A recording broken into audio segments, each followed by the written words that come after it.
Good afternoon, student. Today, in lesson number 10, Force and Types of Force, in my last video, we discussed about gravitational force. Today, we will talk about electrostatic force. Electrostatic force means what? स्थितिक विद्युत बल. ह्याचं मी example तुम्हाला आपल्या क्लासमध्ये पण दिलं होतं. इथे 3 एक्झाम्पल्स दिले आहेत आणि एक्सप्लेन केलं आहे की स्थितिक विद्युत म्हणजेच इलेक्ट्रोस्टॅटिक फोर्स म्हणजे काय. तर आपण वन बाय वन सगळे पाहूया. First one, spread a small piece of paper on a table, rub a piece of thermocol or an inflat balloon against silk cloth and bring it near these pieces. म्हणजेच कागदाचे बारीक कपटे टेबलावर पसरवा. थर्मोकॉलचा तुकडा किंवा फुगवलेला फुगा रेशमी कापडावर घासून त्या कपट्यांजवळ आणा. काय होतं तर कागदाचे कपटे जे असतात छोटे छोटे पीसेस ते त्याला चिकटतात. आता दुसरा एक्सपेरिमेंट करून बघा. रब अ प्लास्टिक कोंब म्हणजे फणी सगळ्यांना माहितीच आहे. Against the dry hair and repeat the above activity. जर आपण ड्राय फणी जी असते ती आपल्या केसांवरून फिरवली आणि त्या कागदांच्या कपट्यांजवळ नेली तर तुमच्या लक्षात येईल ते कागदाचे कपटे त्या फणीला चिकटतात. ह्यालाच काय म्हणतात? Electrostatic force. Rub a peacock feather between 2 pages of the notebook and bring it near your finger. What do you see? In the above activity, the pieces of paper, hair, and the peacock feather are seen to move. Why do this happen? मोराचं piece जर वहीच्या 2 कागदात घालून ते बोटाजवळ आणून बघा. काय घडतं ते कळेल तुम्हाला. ह्या सगळ्यांमुळे काय होतं, कागदाचे जे कपटे म्हणजे पीस ऑफ पेपर, दोरा, मोराचं पीस हे तुम्हाला हलताना दिसतं. असं का होतं? Static electricity is produce on material like rubber, plastic and ebonite due to friction. The force created by such electrically charged material is called electrostatic force. म्हणजेच घर्षणामुळे प्लास्टिक, रबर, एबोनाइट यांसारख्या पदार्थांवर विद्युत भार म्हणजे स्टॅटिक इलेक्ट्रिसिटी निर्माण होते.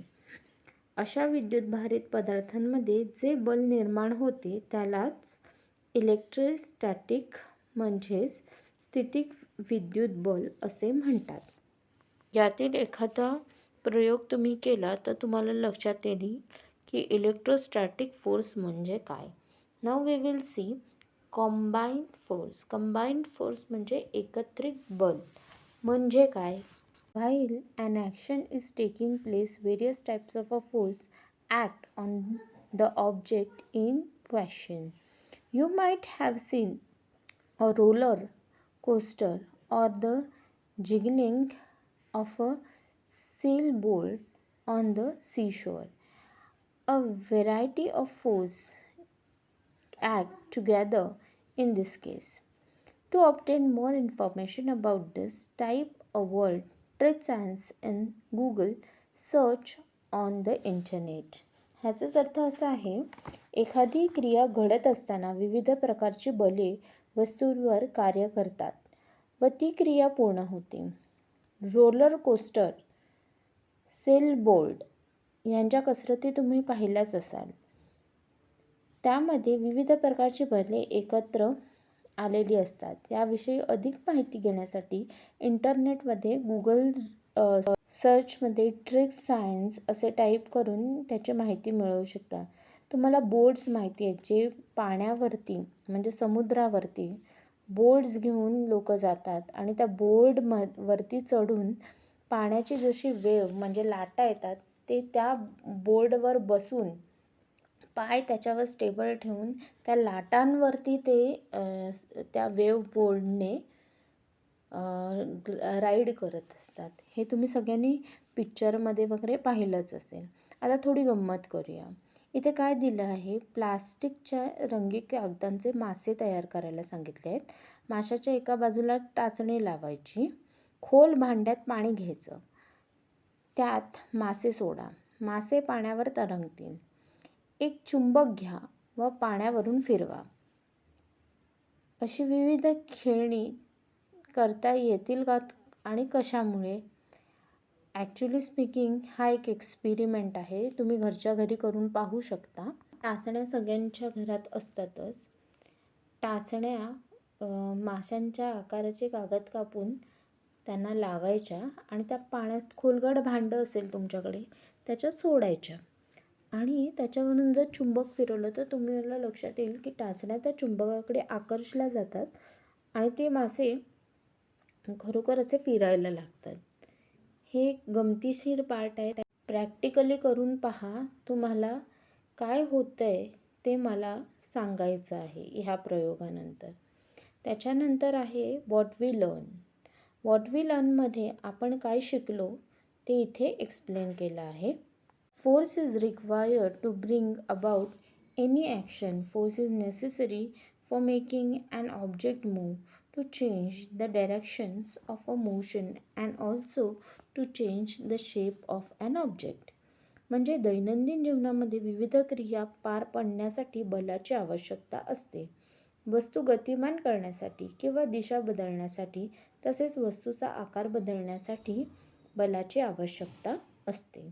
दुसरं आहे there are various types of a force such as a muscular force, mechanical force, gravitational force, magnetic force, frictional force and electrostatic force. You have to do one thing. What is force? You have to write that and write types of force. किती types of force आपण शिकलो ते देखील लिहायचं आहे. आपण स्वाध्यायामधल्या रिकाम्या जागा पाहणार आहोत. Dash has to be applied to change the dash of the dash object. Dash has म्हणजे moving direction आणि force ह्याच्यामधलं काय येणार, force has to be applied to change the direction of the moving object.